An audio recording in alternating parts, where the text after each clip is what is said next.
Hey everyone, thanks so much for joining me for this episode of Chronicles in Collecting, where we're going to open up the Soul of Chogokin GX99 Getter Arc. This is one of the robots from the show Getter Robo Arc, which ran for 13 episodes from July to September 2021, as well as being featured in a 3-volume manga of the same name, which ran from 2001 to 2003. This figure came out in November 2021 and retailed for about $160 US.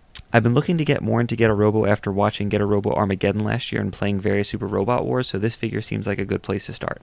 I unfortunately haven't gotten around to watching Getter Arc yet. It's high on my list of things to watch this year, but this figure just came out, so I thought it would be a good opportunity to take a look at it. There's a lot of Getter Robos. I've seen Getter Robo Armageddon, which I really enjoyed. I mean, I think they kind of all have, more or less a similar plot. It's kind of like the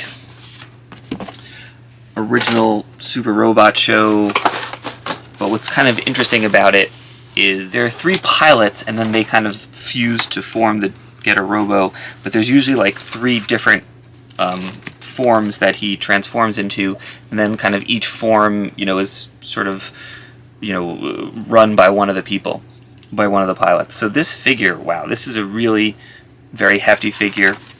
I haven't opened up a Soul of Chogokin in a while, and I think this is the first one I'm doing from Getter Robo. This little crown here fell off, but oh, actually his entire head fell off.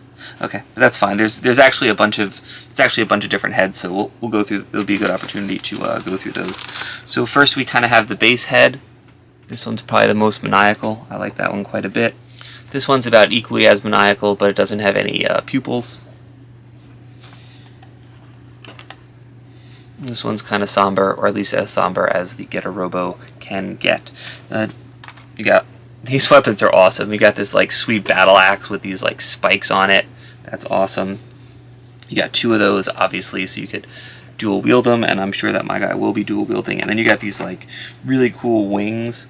These are not as heavy as I thought they would be. These seem pretty much like plastic, just kind of silver coated, but that's fine. This one fell off. Okay. And then you got stand parts here, and the stand parts in particular are for, like I said earlier,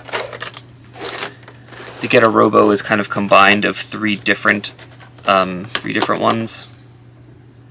Presumably these have names. Maybe I'll be able to add the names in after the fact.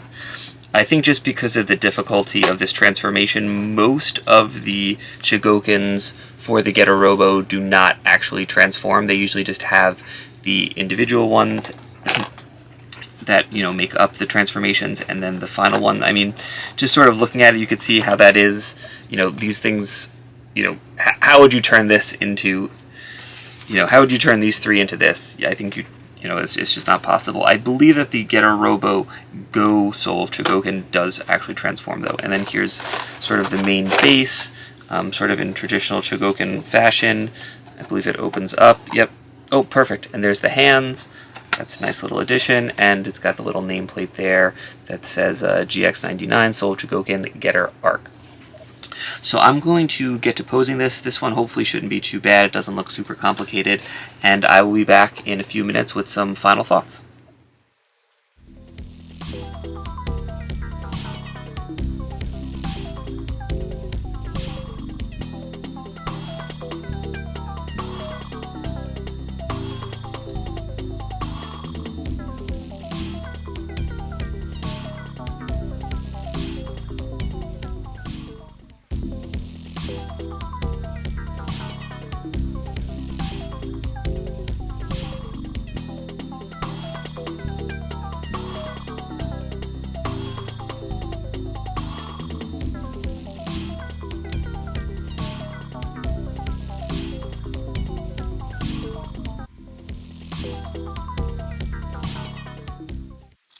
And we are back. I didn't mention it in the last video, but if you notice the change of scenery, since I'm out of town on the holidays, I'm filming in Chronicles Video Game HQ. I don't normally do a lot of video game videos. If that's something you're interested in, tell me about it in the comments, but I mostly stick to figures for now.